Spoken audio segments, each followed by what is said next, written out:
الحمد لله نحمده ونستعينه ونستغفره ونؤمن به ونتوكل عليه ونعوذ بالله من شرور أنفسنا ومن سيئات أعمالنا من يهده الله فلا مضل له ومن يضلله فلا هادي له ونشهد أن لا إله إلا الله وحده لا شريك له ونشهد أن سيدنا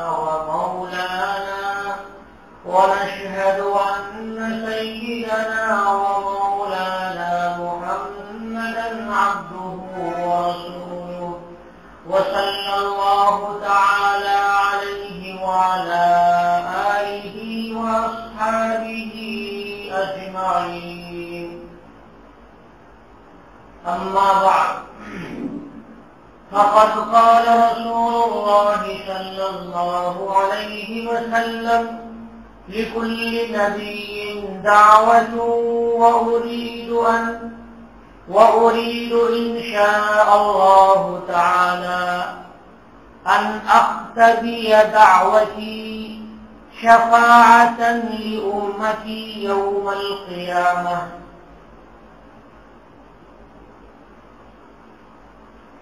یہ جو روایت ابھی آپ کے سامنے پیش کی گئی یہ حضرت ابو ہریرہ رضی اللہ تعالیٰ عنہ سے مروی ہے اور دارمی کی روایت ہے.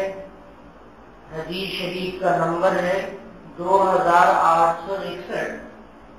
یہ مضمون اللہ کے نبی صلی اللہ علیہ وسلم سے اور بھی راویوں نے بیان کیا اور بھی دوسری کتابوں میں مضمون بیان کیا گیا. ہمارا ایمان ہے اللہ پر اور اللہ کے نبی جناب محمد رسول اللہ صلی اللہ علیہ وسلم کے خاتم النبیین ہونے پر، اشرف الانبیاء ہونے پر، امام الانبیاء ہونے پر آپ صلی اللہ علیہ وسلم کی ذات اقدس کے سلسلے میں کوئی انسان کتنی ہی تعریف کر لے تو وہاں تک نہیں پہنچ سکتا ہے جہاں تک اللہ تبارک و تعالیٰ کی ذات ہے. بس اللہ کی ذات کے بعد اگر کسی ذات کا درجہ ہے تو وہ جناب محمد رسول اللہ صلی اللہ علیہ وسلم کا ہے. اللہ کے نبی صلی اللہ علیہ وسلم کے لیے ایک شاعر نے، علامہ سعدی نے ارشاد فرمایا لا يمكن الثناء كما كان حقه لا يمكن الثناء كما كان حقه بعدد خدا بزرگ توئی قصہ مختصر. کہ سرکار دو عالم صلی اللہ علیہ وسلم کی نعتیں اگر کہی جائیں اور حضور اکرم صلی اللہ علیہ وسلم کی مدح کہی جائے، تعریف کی جائے تو انسان تعریف کر کر کے تھک جائے گا. عاشق تعریف کے الفاظ لغات میں تلاش کر کر کے تھک جائے گا. پوری دنیا کی لغات ختم ہو جائے گی لیکن نبی کریم جناب محمد رسول اللہ صلی اللہ علیہ وسلم کے بارے میں آخر میں یہی کہنا پڑے گا کہ عبادت خدا سوئی، کہ آپ اللہ کے بعد آپ ہی ہیں اور یہی قصہ مختصر ہے، اس کے آگے نہیں بات جا سکتی ہے. تو اللہ کے نبی صلی اللہ علیہ وسلم کا اتنا اونچا مقام کہ انسانوں کے کو اللہ نے کسی انسان کو، کسی نبی کو، کسی فرشتے کو، عرش کو، کعبہ کو، کسی کو بھی وہ مقام حاصل نہیں ہے جو جناب محمد رسول اللہ صلی اللہ علیہ وسلم کو مقام حاصل ہے. اور نبی کریم صلی اللہ علیہ وسلم سے محبت امت کو کتنی ضروری ہے، ایک بار نہیں کئی بار یہ بات کہی گئی کہ اتنی محبت ضروری ہے کہ جتنی محبت اپنی اولاد سے بھی نہیں. اتنی اعلیٰ درجے کی محبت ضروری ہے کہ اتنی محبت ماں باپ سے بھی نہیں. اتنی اعلیٰ درجے کی محبت ضروری ہے کہ پوری کائنات سے اتنی محبت نہیں ہو جتنی محبت جناب محمد رسول اللہ صلی اللہ علیہ وسلم سے ہے. اور حضور بھی امت کے لیے ایسا عشق پیش کر رہے ہیں، ایسی محبت پیش کر رہے ہیں اور ایسا والہانہ انداز اختیار کر رہے ہیں کہ کیا کہنا. اللہ کے نبی صلی اللہ علیہ وسلم کے ایک نہیں بہت سے معجزے ہیں، ان میں سے آپ غور کریں گے تو ایک معجزہ امت پر رحم و کرم کا ملے گا کہ دوسرے انبیاء کرام علیہ الصلوۃ والسلام کو میں تقابل نہیں کرتا، لیکن بہرحال جو واقعات اور جو تاریخ میں ہے کہ حضرت آدم علیہ نبینا علیہ الصلوۃ والسلام، حضرت ابراہیم علیہ نبینا علیہ الصلوۃ والسلام، حضرت اسماعیل علیہ السلام، حضرت نوح علیہ السلام کو دیکھیے، ان سے پہلے کہ اللہ تبارک و تعالیٰ نے دعا کی اجازت دی تو حضرت نوح علیہ الصلوۃ والسلام نے ایک دعا کی کہ اے اللہ یہ قوم 1 سال نہیں 1000 سال 950 سال میں نے اس قوم کو اللہ کی طرف بلایا، ایک خدا کی وحدانیت کو سمجھایا، آسمانی شریعت کو سمجھایا، سدھرنے کے لیے بتایا، اصلاح کے لیے بتایا، لیکن یہ امت نہیں سدھری۔ اے اللہ آپ اس امت کو دریا برد کر دیجئے، ان سب کو غرق کر دیجئے۔ تو اسی دنیا میں حضرت نوح علیہ الصلوۃ والسلام کی مخاطب قوم یہ غرق ہو گئی اور دنیا پھر سے دوبارہ پیدا ہوئی انہی چند افراد سے جو افراد حضرت نوح علیہ الصلوۃ والسلام کی کشتی میں سوار تھے، اور ساری دنیا غرق ہو گئی۔ حضرت موسیٰ علیہ نبینا علیہ الصلوۃ والسلام ہے کہ اللہ تبارک و تعالیٰ سے دعا کی اخیر میں تو اللہ تعالیٰ نے فرعون کو غرق کر دیا، اور سارے فرعونی اور سارے مخالف حضرت موسیٰ علیہ الصلوۃ والسلام کے جتنے تھے وہ سب کے سب دریا برد ہو گئے۔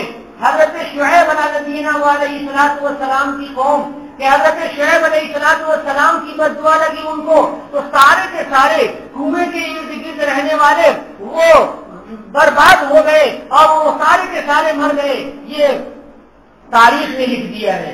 اور آپ دیکھیں گے قوم عاد کو، قوم سمود کو، حضرت صالح علیہ الصلوۃ والسلام کی قوم کو دیکھیے کہ اب ان لوگوں نے معجزہ طلب کیا تھا حضرت صالح علیہ السلام سے کہ اس پتھر سے اونٹنی پیدا کر دیجئے، بھلا پتھر سے اونٹ کیسے پیدا ہو جائے، لیکن ان لوگوں نے ایسا معجزہ طلب کیا۔ نبی خدا نے اللہ کے نبی حضرت صالح علیہ السلام نے کہا کہ اگر اسی کی وجہ سے تم ایمان لا سکتے ہو تو ٹھیک ہے، میں اللہ سے دعا کرتا ہوں اے اللہ اس پتھر سے اونٹنی پیدا فرما دیجئے۔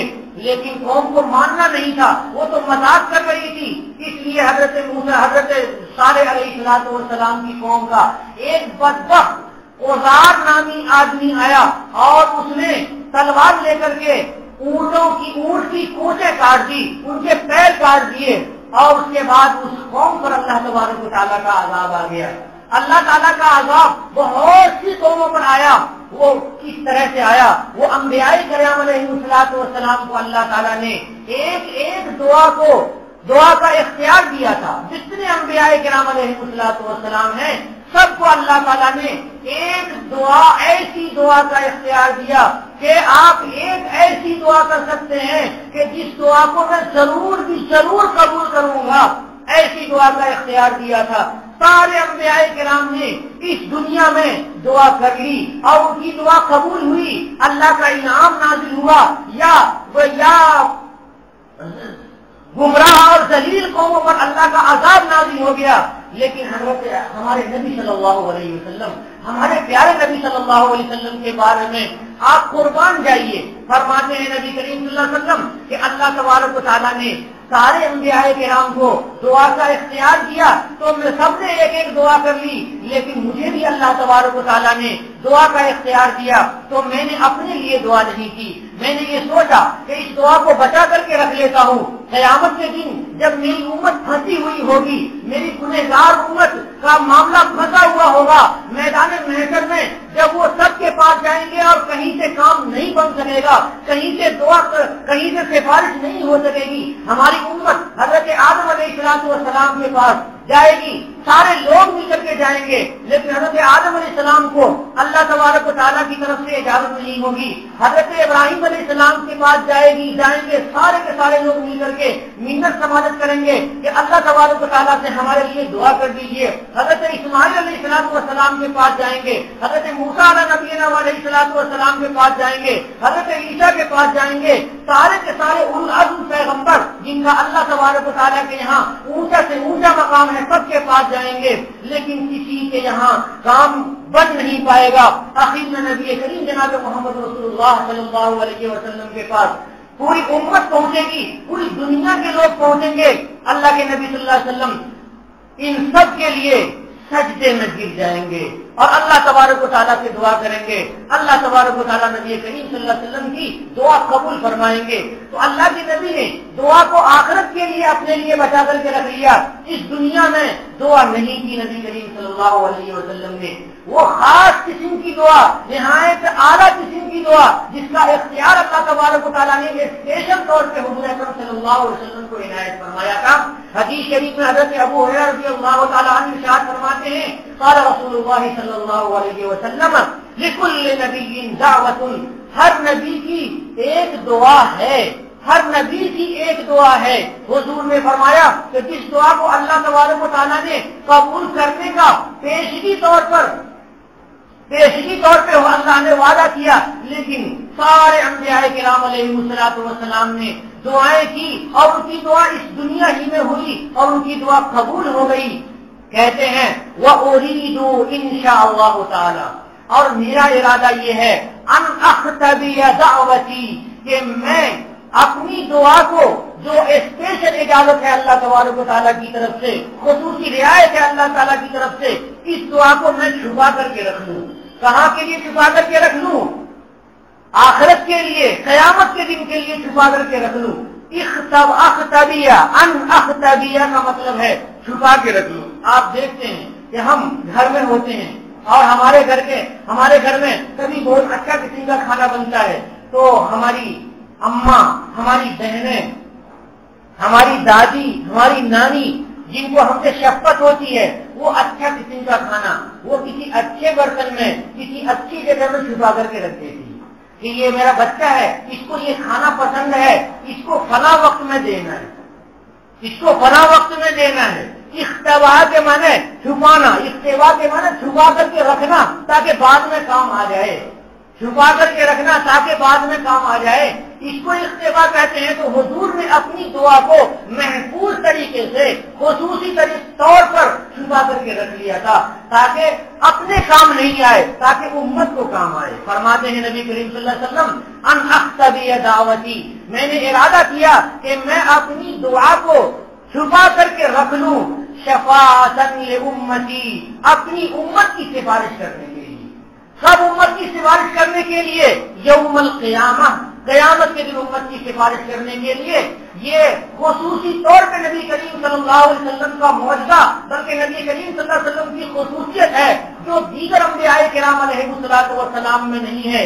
یہی وجہ ہے کہ حضور امام الانبیاء ہوئے، یہی وجہ ہے کہ حضور اشرف الانبیاء ہوئے، یہی وجہ ہے کہ حضور اکرم صلی اللہ علیہ وسلم کا مرتبہ، آپ کا درجہ سارے انبیاء کرام علیہ الصلوۃ والسلام سے فائق ہوا، اور وہ درجہ کہاں تک پہنچا اس سے آگے کوئی نہیں پہنچ سکتا ہے۔ وہ اللہ تبارک و تعالیٰ کے نیچے کا درجہ ہے کہ اللہ تبارک و تعالیٰ کی ذات کے بعد اگر کوئی ذات ہے تو وہ سرکار دو عالم جناب محمد رسول اللہ صلی اللہ علیہ وسلم کی ذات ہے۔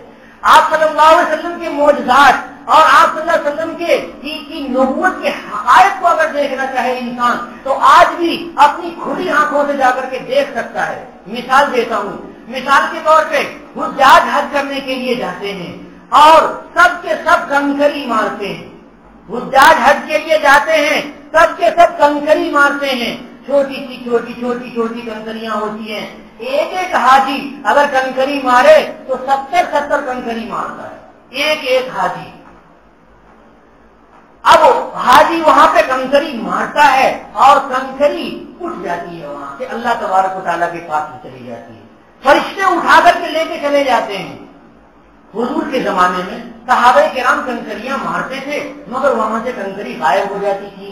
حضور سے پوچھا صحابہ کرام نے، یا رسول اللہ، ہم لوگ اتنے لوگوں نے مل کر کے کنکری ماری اور وہاں پر کنکریاں ہیں نہیں۔ تو حضور نے فرمایا کہ اللہ تعالیٰ نے فرشتوں کو مقرر کر رکھا ہے کہ جس حاجی کا حج قبول ہوتا ہے اور اس کی کنکری واقعات اللہ کے رضا کے لیے گرتی ہے تو فوراً زمین پر سے اٹھا لی جاتی ہے، فرشتے اللہ تبارک و تعالیٰ کے جہاں لے جاتے ہیں۔ آج بھی کتنے حجاج حج کے لیے جاتے ہیں؟ تقریباً 70-80 لاکھ حجاج ریکارڈ میں ہوتے ہیں اور وہ حج کرنے کے لیے جاتے ہیں۔ سارے لوگ کنکریاں مارتے ہیں، اب دیکھیں کہ 70 لاکھ لوگ 80 لاکھ لوگ وہ ہر ایک 70 کنکریاں ماریں تو کنکریاں کتنی زیادہ ہو جائیں گی، لیکن اتنی نہیں رہتی ہیں، وہ ساری کنکریاں لائی جاتی ہیں اور ماری جاتی ہیں، وہاں سے اٹھ جاتی ہیں۔ بس بہت سے ایسے محروم قسمت ہوتے ہیں حجاج جن کی نیت صاف نہیں ہوتی، جن کا پیسہ صاف نہیں ہوتا، جن کو اللہ سے محبت نہیں، جن کو حضور سے محبت نہیں، جن کو شیطان سے دشمنی نہیں، اور جنہوں نے جن کی توبہ سچی نہیں ہوتی، جن کی عنابت اللہ سچی نہیں ہوتی ہے، اس حاجی کی کنکری وہیں پر بیٹھ جاتی ہے، وہ بلڈوزر سے ہٹا دی جاتی ہے اور اتنی ہی کنکری رہتی ہے۔ یہ کنکریوں کا اٹھ جانا یہ نبی کریم صلی اللہ علیہ وسلم کے جملہ معجزات میں سے ایک معجزہ ہے۔ آج بھی جا کر کے امت دیکھے کہ حضور اکرم صلی اللہ علیہ وسلم نے امت کے لیے جو قبولیت کی دعا کی اور امت کے لیے جو پیشین گوئی کی، یہ پیشین گوئی وہاں پر نظر آ رہی ہے نہیں نظر آ رہی؟ آپ جائیں، اللہ حج نصیب فرمائیں، اللہ مجھے بھی اور آپ سب کو حج نصیب فرمائیں، جائیں وہاں پر کنویں کو دیکھیں، زمزم کا وہ کنواں جو نبی کریم صلی اللہ علیہ وسلم کے جد امجد حضرت اسماعیل علیہ نبینا علیہ الصلوۃ والسلام لیٹے ہوئے تھے اور پیاس سے تڑپ رہے تھے، تو ان کے ایڑی کے پاس حضرت جبریل علیہ الصلوۃ والسلام نے اپنے بازو کو مار دیا، اپنے سر سے مار دیا، تو وہاں سے زمزم کا چشمہ پھوٹنے لگا، اور یہ چشمہ پھوٹتا رہا مدتوں سینکڑوں سال تک یہ چشمہ چلتا رہا اور لوگ اس کا پانی پیتے رہے۔ لیکن نبی کریم صلی اللہ علیہ وسلم کے آنے سے کافی دن پہلے یہ زمزم کا کنواں بھٹ گیا تھا، بالکل ختم ہو گیا تھا، معلوم نہیں کہاں پر۔ تو پھر حضرت مطلب نے نبی کریم صلی اللہ علیہ وسلم کے دادا نے اس کو ٹھیک کیا اور کنویں کو سیٹ کیا، اس کو اچھی طرح سے صحیح کیا اور ذمہ داری لی پانی بانٹنے کی، حجاج کو پانی پلانے کی۔ وہ کنواں پانی دے رہا ہے، آج تک پانی دے رہا ہے۔ نبی کریم صلی اللہ علیہ وسلم حجۃ الوداع میں حج کے لیے تشریف لے گئے ہیں، زمزم کے کنویں سے کہا کہ پانی نکالو، پانی نکال کر کے نبی کریم صلی اللہ علیہ وسلم کو دیا، اس ڈول ہی میں دیا جس ڈول سے پانی نکالا گیا۔ حضور نے اسی ڈول میں پانی پیا، اور پانی پی کر کے جب وہ پانی جھوٹا ہو گیا تو برکت اس میں آ گئی نبی پاک صلی اللہ علیہ وسلم کی۔ حضور نے کہا اس پانی کو اسی میں ڈال دو، وہ پانی اسی میں ڈال دیا گیا۔ نبی پاک صلی اللہ علیہ وسلم کے لعاب کی برکت، نبی کریم صلی اللہ علیہ وسلم کے ذہن مبارک کی برکت، اور آپ صلی اللہ علیہ وسلم کا معجزہ یہ ہے کہ اس زمزم میں اتنی برکت ہوئی کہ آج کوئی انسان دنیا کا کوئی ایک کنواں نہیں دکھا سکتا ہے کہ جس کنویں سے اتنا زیادہ پانی نکالا جاتا ہو اور اس کنویں میں پانی گھٹتا نہ ہو۔ نبی کریم صلی اللہ علیہ وسلم کے زمانے سے لے کر کے آج تک دیکھیے کہ 1400-1500 سال کا عرصہ گزر گیا کہ آج تک اس کنویں میں پانی گھٹا نہیں، پانی کما نہیں، اور ایسا نہیں ہے کہ پانی کم نکالا جاتا ہے۔ خانہ کعبہ کے ارد گرد رہنے والے 100 کلومیٹر، ہر طرف ادھر بھی 100 کلومیٹر، ادھر 100 کلومیٹر، 100 کلومیٹر، سارے لوگ پینے کے لیے زمزم ہی استعمال کرتے ہیں، اور وہ زمزم کے کنویں سے ایک پائپ لائن مدینہ منورہ میں بھی پہنچی ہے، اور اس وہاں سارے حجاج، سارے مدینہ منورہ کے رہنے والے لوگ زمزم پیتے ہیں اور زمزم استعمال کرتے ہیں۔ جب گھر آتے ہیں تو ہر ایک حاجی 10-10 لیٹر لے کر کے آتا ہے، کوئی اس سے زیادہ لے کر کے آتا ہے۔ یہ اتنے حجاج کرام، کتنے 1 لاکھ نہیں، 70 لاکھ 80 لاکھ کے قریب حجاج کرام، 1 کروڑ حجاج کرام سب کے سب زمزم لاتے ہیں، اور زمزم کے کنویں میں ایک بارش بھی پانی نیچے نہیں ہوتا ہے۔ یہ کیا نبی کریم صلی اللہ علیہ وسلم کی برکت نہیں ہے؟ یہ کیا ہمارے آقا و مولا جناب محمد رسول اللہ صلی اللہ علیہ وسلم کا معجزہ کھلا ہوا معجزہ نہیں ہے؟ یہ کھلا ہوا معجزہ ہے۔ آج جا کر کے انسانیت اپنی کھلی آنکھوں سے دیکھ سکتی ہے، ساری امت جا کر کے دیکھ سکتی ہے کہ سرکار دو عالم صلی اللہ علیہ وسلم کے لعاب ذہن میں اللہ تبارک و تعالیٰ نے کتنی برکت رکھی۔ حضور اکرم صلی اللہ علیہ وسلم کا ایک معجزہ جو قیامت تک رہنے والا ہے، یہ ایک معجزہ، یہ زمزم بھی قیامت تک رہنے والا معجزہ ہے۔ اور تیسرا معجزہ نبی کریم صلی اللہ علیہ وسلم کا، یا چوتھا معجزہ کہیے، یہ قرآن پاک ہے۔ قرآن پاک اللہ کے نبی صلی اللہ علیہ وسلم پر اترا اور قیامت تک قرآن پاک رہے گا۔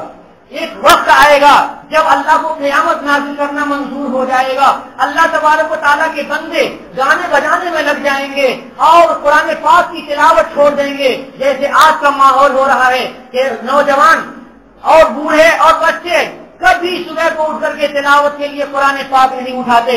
ہماری مائیں، ہماری دادی، ہماری نانیاں یہ صبح کو اٹھتی تھی تو سب سے پہلے قرآن پاک پڑھتی تھی۔ ہمارے دادا اور ہمارے چچا اٹھتے تھے تو قرآن پاک پڑھتے تھے، اور آج اٹھتے ہیں تو قرآن پاک ہاتھ کو نہیں لیتے ہیں۔ تو قرآن سے دوریاں بڑھتی چلی جا رہی ہیں اور بڑھتی چلی جائیں گی جب سارے کے سارے انسان قرآن پاک سے دوری اختیار کر لیں گے۔ قرآن کو کوئی چھونے والا نہیں ہوگا، قرآن میں کوئی عمل کرنے والا نہیں ہوگا، قرآن کے حلال کو حلال سمجھنے والا نہیں ہوگا، قرآن کے حرام کو حرام سمجھنے والا نہیں ہوگا، تو اللہ تبارک و تعالیٰ قرآن پاک کے صفحات باقی رکھیں گے اور حروف اٹھا لیں گے آسمان پر۔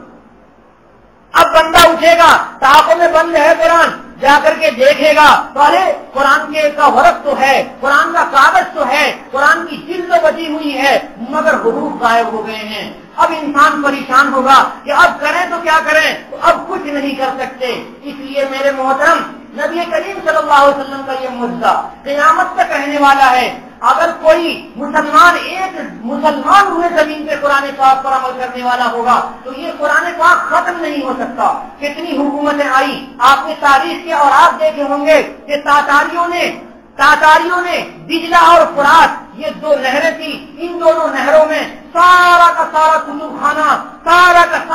خانہ پورے علوم کا کتب خانہ لا کر کے ندی میں ڈال دیا تھا۔ اتنا ڈال دیا تھا کہ ندی میں جیسے پل بن جاتا ہے ویسے پل بن گیا تھا۔ ندی کا پانی کئی مہینے تک کالا رہا، وہ قلم سے سیاہی سے لکھے ہوئے کاغذ کی سیاہی چھوٹتی تھی اور پورا پانی کالا تھا۔ انہوں نے پابندی لگا دی کہ کوئی انسان کتاب اللہ کو نہیں پڑھ سکتا، کوئی انسان شریعت کی کتاب کو نہیں پڑھ سکتا، لیکن اللہ تبارک و تعالیٰ نے وہاں بھی ان کے اتنے کرنے کے باوجود بھی قرآن پاک کو باقی رکھا۔ کیسے باقی رکھا؟ ادھر روسیوں نے ایسا ظلم کیا کہ مسلمانوں کو قرآن پاک پڑھنے سے روک دیا، بالکل بند، قرآن پاک نہیں پڑھ سکتا۔ ایک طالب علم آیا ہوا تھا ازبکستان سے، اس نے بتایا کہ ہم لوگوں کو اگر کچھ پڑھنا ہوتا ہے تو ہم دروازے بند کر لیتے ہیں، اپنے گھر کے نیچ کے بالکل بند کمرے میں ہوتے ہیں یا تہخانے میں گھس جاتے ہیں اور وہاں جا کر کے ہم کوئی کتاب پڑھتے ہیں، اور پھر بھی CBI والوں کو معلوم ہو گیا اور خبر ہو گئی تو گرفتاری ہو جاتی ہے اور جیل جانا پڑتا ہے اور ہزاروں اور لاکھ روپے جرمانے کے دینے پڑتے ہیں۔ وہ کس لیے؟ وہ کتاب اللہ کے پڑھنے کی وجہ سے، کتاب اللہ کے چھونے کی وجہ سے، شریعت کو دیکھنے کی وجہ سے ایسا ہو رہا ہے۔ ان لوگوں نے سختی سے منع کر دیا، لیکن اللہ تبارک و تعالیٰ نبی کریم صلی اللہ علیہ وسلم کے اس معجزے کو ہمیشہ باقی رکھیں گے۔ اسی میں ایک آیت اللہ نے نازل فرما دی، اِنَّا أَنزَلْنَاهُ نحن نزلنا الذکر وَإِنَّا لَهُ لَحَافِظُونَ، کہ ہم نے ذکر نازل کیا ہے، قرآن نازل کیا ہے اور ہم ہی اس کی حفاظت کرتے رہیں گے۔ اللہ تبارک و تعالیٰ اس قرآن کی حفاظت کرتے رہیں گے۔ انگریزوں نے چاہا کہ اسلام ہندوستان سے ختم ہو جائے، قرآن کی تلاوت ختم ہو جائے، تو ایک جلسہ کیا گیا، انگریزوں کو بھی بلایا گیا اور دیکھا گیا کہ چھوٹے چھوٹے بچے حافظ وہاں اکٹھا کیے گئے۔ اب ایک بچے نے قرآن پاک پڑھا اور اس بچے نے ایک غلطی کی تو سارے کے سارے بچوں نے بتایا، دوسرے نے قرآن پڑھا، ایک غلطی ہوئی، سارے کے سارے نے بتایا۔ انگریزوں نے کیا تھا کہ قرآن پاک کو سمیٹ کر کے اور تلاش کر کے جلانا شروع کر دیا تھا۔ انگریز کا دماغ ٹھنک گیا کہ جب تک یہ قوم زندہ رہے گی قرآن پاک ان کے سینوں میں زندہ رہے گا، قرآن پاک کو کوئی ختم نہیں کر سکتا۔ اللہ تبارک و تعالیٰ نے انسانوں کے سینوں کو، محمد عربی صلی اللہ علیہ وسلم کی امت کے سینوں کو قرآن پاک کی حفاظت کے لیے تیار کر رکھا ہے۔ اس لیے جب تک انسان اور مسلمان رہیں گے تب تک قرآن پاک اس ہوئے زمین پر رہے گا۔ روسیوں نے قرآن پاک کی تلاوت روک دی اور قرآن پاک کا نسخہ کہیں نہیں پایا جا رہا تھا۔ لیکن قرآن کے حافظ موجود تھے. وہ حافظ کوئی درزی ہے تو کپڑا سلنے کے بہانے بچوں کو بلا لیا, وہ کپڑے بھی سل رہے ہیں, قرآن کی آیت بھی یاد کرا دے رہے ہیں. کوئی اور فیکٹری میں کوئی ملازم ہے تو وہاں پر ملازمت کے لیے نوکر رکھ لیا اور زبانی پڑھ رہے ہیں اور سب یاد کر رہے ہیں. اس طرح سے حفظ قرآن پاک کا سلسلہ اس ملک میں بھی باقی رہا اور ہزاروں کے ہزاروں سینوں میں اللہ تبارک و تعالیٰ نے قرآن پاک کو باقی رکھا. تو قرآن پاک ایسا معجزہ ہے جو ہمیشہ رہنے والا ہے. یہ سرکار دو عالم صلی اللہ علیہ وسلم کا معجزہ ہے. یہ معجزہ قرآن پاک کا, قرآن کے ساتھ نبی کریم صلی اللہ علیہ وسلم کی جو احادیث ہیں یہ بھی قیامت تک رہیں گی. کیوں رہیں گی؟ اس لیے کہ اللہ تعالیٰ نے اپنی کتاب کی حفاظت کی ذمہ داری لی ہے. تو کتاب کی حفاظت تو معانی کے ساتھ ہوگی, تشریح کے ساتھ ہوگی اور اس کی وضاحت کے ساتھ ہوگی. تو قرآن کی آیتوں کی وضاحت احادیث میں ہے. آج ایک فرقہ ہے کہ جو قرآن پاک کا انکار تو نہیں کرتا لیکن احادیث کا وہ انکار کرتا ہے. ظاہر سی بات ہے کہ نبی کریم صلی اللہ علیہ وسلم کی احادیث کے بغیر قرآن پاک کو نہیں سمجھا جا سکتا ہے. جب تک اللہ کے نبی صلی اللہ علیہ وسلم کا فرمان, صحابہ کرام کے اقوال اور تابعین کے فرامین یہ سب کے سب ان کی تشریحات نہیں ہوں گی, تب تک قرآن پاک کو صحیح طور سے نہیں سمجھا جا سکتا ہے. اس لیے اے امت محمد کہ مت والو قرآن پاک کو اچھی طرح سے تھام لو. جناب محمد رسول اللہ صلی اللہ علیہ وسلم پر اپنے ایمان کو مضبوط کر لو. اپنی اولاد کو سرکار دو عالم صلی اللہ علیہ وسلم کی احادیث اور حضور اکرم صلی اللہ علیہ وسلم کی سنتیں یاد کراؤ. ایسا نہ کرو اے میرے محترم, ایسا ہرگز نہ کرو جیسے کچھ لوگ کر رہے ہیں. صرف 15 احادیث یاد کر لیتے ہیں اور کہتے ہیں کہ بس پورا دین یہی ہے, اور ان 15 کے بعد جب ان کو 30 اور 300 اور 3000 اور 3 لاکھ حدیثیں ملتی ہیں اور جب ٹکراتے ہیں معانی تو ان کا دماغ کام نہیں کرتا ہے, تو تمہارے پیچھے العابدین کی طرح حدیث کا انکار کر دیتا ہے اور وہ ایک الگ جماعت بنا لیتا ہے. اگر ایسا کرو گے تو ابھی تو اللہ نے آسمان سے پانی بھیجا ہے اور کوئی ہو سکتا ہے کہ اللہ کا عذاب تمہارے اوپر نازل ہو جائے. اس لیے اپنے ایمان کو صحیح سمجھو, حضور کی پوری شریعت کو صحیح سمجھو, نبی کریم صلی اللہ علیہ وسلم کی احادیث کی حفاظت کرو, سنت کی حفاظت کرو. پوری شریعت میں ایک نگاہ رکھی جاتی ہے تب مسئلہ نکلتا ہے. ایسا نہیں کہ ایک ادرک لیا اور بندر میں پنساری کی دکان کھول لی, ایسے دکان نہیں کھلتی ہے. پوری زندگی شریعت میں لگانی پڑتی ہے. آج کے لونڈے گھوم رہے ہیں اور اسکول میں اور کالج میں گھوم رہے ہیں, اتنی کتاب رکھے ہوئے ہیں اور کہتے ہیں کہ ہماری پوری شریعت موجود ہے, اور جو ان کے پاس ہے وہ شریعت ہے, اس کے علاوہ کچھ نہیں ملا تو اس کا انکار کر دیا. وہ شریف ہے, وہ موضوع ہے. یہ آج کے وہ بچے جن کو پیشاب کرنے کا طریقہ نہیں, آج کے وہ بچے جن کو نبی کریم صلی اللہ علیہ وسلم کے بارے میں کچھ معلوم نہیں, آج کے وہ بچے جن کو شریعت کے بارے میں کچھ معلوم نہیں, وہ آ کر کے سبق سکھاتے ہیں بڈھوں کو, سبق سکھاتے ہیں جاہلوں کو, سبق سکھاتے ہیں ان کو کہ جن کو شریعت کا جذبہ تو ہے لیکن علم نہیں ہے. تو جاہلوں کو بھٹکا کر کے تم بھی جہنم میں جاؤ گے, ہو سکتا ہے کہ وہ بھی جہنم میں جائے. وہ جذبہ جن کا صادق ہوتا ہے حضور کی اتباع کا, وہ ہرگز ایک حدیث سے اکتفا نہیں کرے گا, وہ پوری کی پوری شریعت کو دیکھے گا. میرے محترم, یہ انفرادی طور پہ میں نے آپ کے سامنے کچھ الفاظ کہہ دیے ہیں, آپ اس کا برا نہ مانیں گے. آج اپنی اولاد کو سنتیں یاد کراؤ, حضور کی روایتیں یاد کراؤ. احادیث سے دور ہونے کی وجہ سے آج امت گمراہی کی طرف چلی جا رہی ہے. قرآن پاک ایک طرف حفظ کراتے ہیں, آپ کے ننھے منھے بچے اسکول میں پڑھنے والے کیسے قرآن پاک کو کتنے اچھے انداز میں پڑھتے ہیں. اس لیے ان بچوں کو سرکار دو عالم کی احادیث بھی یاد کراؤ, اور جب یہ یاد کریں گے کہ ان کے سینوں میں روشنی ہوگی, وہ روشنی ہوگی, وہ نور ہوگا جو نور نبی کریم صلی اللہ علیہ وسلم کو آسمان سے ملا تھا. نبی کریم صلی اللہ علیہ وسلم کا معجزہ احادیث بھی ہے, نبی کریم صلی اللہ علیہ وسلم کا معجزہ یہ مدارس بھی ہیں, نبی کریم صلی اللہ علیہ وسلم کا معجزہ وہ کتابیں بھی ہیں جو قیامت تک رہیں گی. اور وہ سارے کے سارے راوی جنہوں نے حضور سے بیان کیا, حضور کے بعد اس کے بعد آج تک تسلسل کے ساتھ سارے راویوں کے حالات قرآن کتابوں میں لکھے ہوئے ہیں, اور چھان بین کر کے شریعت سمجھی جاتی ہے. ویسے شریعت آسانی سے نہیں سمجھی جاتی ہے. اس لیے اپنے بچوں کو قرآن پاک کے یاد کرانے کے ساتھ نبی کریم صلی اللہ علیہ وسلم کی صحیح ترین احادیث کو ضرور یاد کراؤ. ایسا نہیں کہ جیسے ایک گمراہ پھر سے 15 ادرک لے کر کے اور پنساری کی دکان کھولے ہوئے ہیں, ہر ایک دکاندار بنا ہوا ہے, ہر ایک شریعت کی تشریح کر رہا ہے, حالانکہ خود ان کو شعور نہیں, خود ان کو حضور کی سنتوں کی اتباع نصیب نہیں اور دل منور نہیں.